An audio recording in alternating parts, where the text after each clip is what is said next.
Hey, it's your guy Tyrrell back with the interviews. In today's video, we're going to briefly analyze the main tactical themes that contributed to Arsenal's success in their 1-0 win over PSV. So in today's video, first we're going to focus on how both sides look to press, then we'll break down Arsenal's attacking structure and focus on how Granit Xhaka and Nketiah played a key role in that opening half, and then lastly we'll focus on Gabriel Jesus and Bukayo Saka's impact in the second half. So when we break it all down and we do look at the board, we have Arsenal in an unchanged shape, but Mikel Arteta did make a few adjustments to the personnel. Nketiah started from the left, Fabio Vieira and Lokonga joined the midfield, whereas in the backline, Matt Turner, Tierney, and Holding joined Gabriel and Tomiyasu. PSV, on the other hand, were in a 4-2-3-1 that shifted into a 4-4-2 out of possession. In terms of their pressing, they had 3v3 in that midfield zone, and they had the center forward shifting between Gabriel and Holding to apply pressure. That left Veerman sitting on Lokonga, whereas Sangare and Gutierrez tracked the movement of Xhaka and Fabio Vieira. Xavi Simons and Gakpo were tasked with dealing with Tomiyasu and Tierney, and then it was Saka and Nketiah dealing with the fullbacks. In the case that PSV were looking to overcome that 1v2 disadvantage they had with their pressing from the front, they'd have Veerman occasionally stepping forward to apply pressure to the center back and then blocking off the passing lane in towards Lokonga. But it was clear that they wanted to ensure that Arsenal's midfield couldn't get on the ball, so there were times where you even saw Veerman, Gutierrez, and Sangare forcing Xhaka in towards their own half as they were looking to get space to receive the ball, but the pressure was there and applied. There were no real surprises in terms of how Arsenal looked to press. Gabriel Jesus would step to the center backs and he received help from Nketiah, who would push forward to close down Romaglio, and then he'd block off the passing lane in towards the fullback. That leaves Saka stepping towards Max, and then in that midfield zone the same battles were applicable. Xhaka and Fabio Vieira were now pushing forward to close down Gutierrez and Sangare, and then Lokonga was tracking the movement of Veerman. Obviously, the risk for Arsenal here was that if the ball gets played over Nketiah, Tierney has to push forward to close down the fullback, and then Gabriel has to push high to close down Xavi Simons. But Arsenal's pressing was fairly effective throughout this game,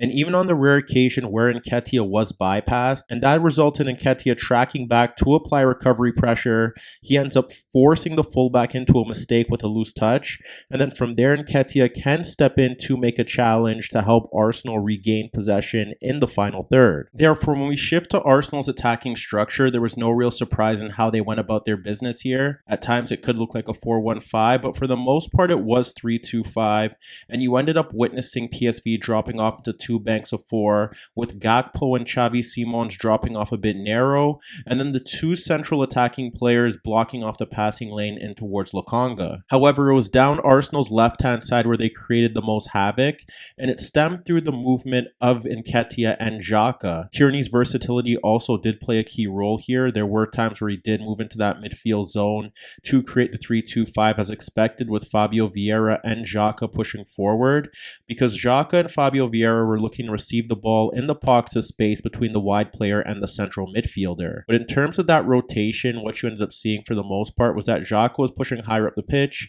Nketiah was hugging the touchline, and then Tierney was in a narrow inside left position. There were times where you witnessed Tierney pushing forward to occupy the fullback, Xhaka dropping off to cover for him, and then Nketiah hugging the touchline as well. The other alternative that we witnessed was that Xhaka was occupying a deeper position, and then you ended up seeing Nketiah dropping into that pocket of space ahead of the fullback, and then Tierney pushing forward to provide the width to serve as a crossing outlet from that flank. Whereas when you look to the right-hand side, when Saka did receive the ball on the touchline, he struggled to have an impact because you had Gakpo and Max closing him down and making it a 1v2, and at times you had Gutierrez or the center back shifting over to make it a 1v3. Tomiyasu was very conservative with his positioning, and that was largely down to the threat of Gakpo, so you only saw him overlap on a few occasions in that opening half. Fabio Vieira was consistently looking to receive the ball in that gap between Gutierrez and Gakpo, and when he pushed higher up the pitch, he was occupied by the center back, and then when he dropped off deeper, Gutierrez was tracking his movement. Therefore, when you shift back to the left-hand side, in the early stages, what you ended up seeing was that Xhaka was closed down by Sangare, but if he dropped off a bit deeper just ahead of that midfield bank, ahead of Xavi Simons and Sangare, he was able to get the ball and have an impact on the game. It's also integral to note note that it looked like Arteta was aiming to peg back Xavi Simons and force him into defensive duties. And while he did a very good job of protecting the fullback when Nketiah received the ball on the touchline, it was when Arsenal pulled them in a bit narrow and Nketiah dropped off into that gap between Xavi Simons and Sangare, with Xhaka looking to receive the ball ahead of that midfield bank. And from there, what you ended up seeing was that Xhaka was consistently playing the ball in between Xavi Simons and Sangare for Nketiah. And then from there, he could either turn and run towards goal or look to play the ball in towards Tierney, pushing forward down the left touchline. The issue that Arsenal encountered here was that when Nketiah received the ball in that zone, whether it be around Xavi Simons or in that gap between Sangare and Xavi Simons,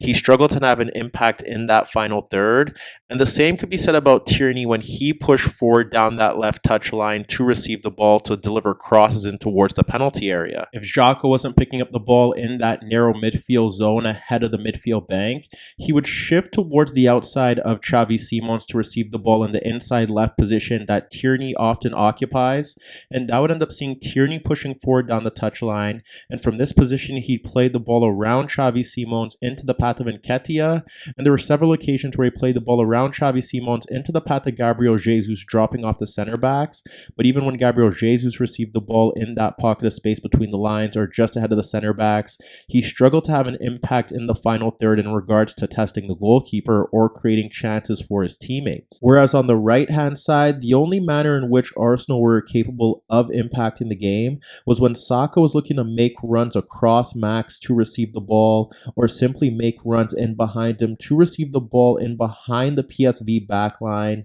and from there he could look to either break free on goal or deliver crosses into the penalty area. Whereas similar to Xhaka, when Fabio Vieira dropped off deeper ahead of the midfield bank on the outside of Gakpo, or ahead of that gap between Gakpo and Gutierrez, was where he was capable of impacting the game by playing incisive passes in the final third to free up space for Tomiyasu, Saka, or Gabriel Jesus looking to break in behind the PSV backline. Meanwhile, in terms of the second half, we did witness a minor adjustment from Arteta, and it was in terms of Arsenal's pressing. Rather than having Nketiah pushing forward to help Gabriel Jesus with the press, now we witnessed the shuttlers pushing forward to apply pressure. At times, we did see Fabio Vieira pushing forward to the center back, and Lokonga would step into Gutierrez to apply pressure and cover for him. And the other alternative for Arsenal would be Xhaka pushing forward to apply pressure towards the center back, but blocking off the passing lane in towards his marker. But where Xhaka's impact in terms of passing decreased in the second half, what we witnessed was that Gabriel Jesus continued to drop off deeper to receive the ball and link play with his teammates, as he successfully did in that opening half.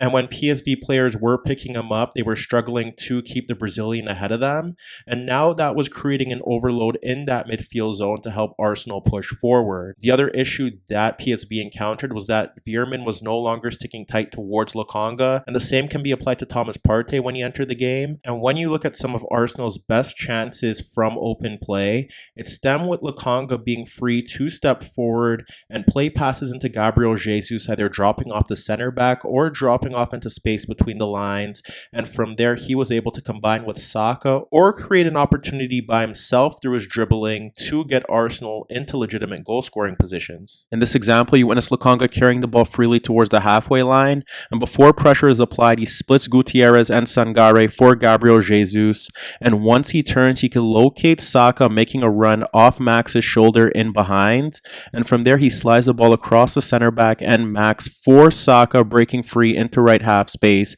and from here he takes a first touch with his left foot and then guides the ball wider in towards right half space, and from this position he should be scoring, but he ends up poking a tame effort at the keeper. In the build up to Xhaka's winner, it's Thomas Partey unmarked guiding the ball into the path of Odegaard, and when Odegaard receives the ball, focus on Tomiyasu making a run off Gakpo. From there, Odegaard drags Gakpo towards him and Tomiyasu continues his overlapping run, and that's when Odegaard slides the ball across his initial marker into the path of the right back, and from here you could see that Xhaka's unmarked and Sangare isn't tracking his movement, so he has to clear Tomiyasu's cross, but Tomiyasu plays a clever ball behind him into the path of Xhaka, who side foots a first time effort beyond the keeper. Whereas when you focus on Saka, he was able to impact the game by drifting away from the touchline, combining with Gabriel Jesus and making runs off the fullback to break in behind, to stretch the pitch and get himself into 1v1 positions. But unfortunately for Arsenal fans, when Saka broke free in towards those positions, he struggled to beat the goalkeeper. And then here you witness Saka unmarked at the edge of the box and focus on Gabriel Jesus' movement. No one steps forward to apply pressure towards Saka, and that's when he plays the ball across Sangare into the path of Jesus,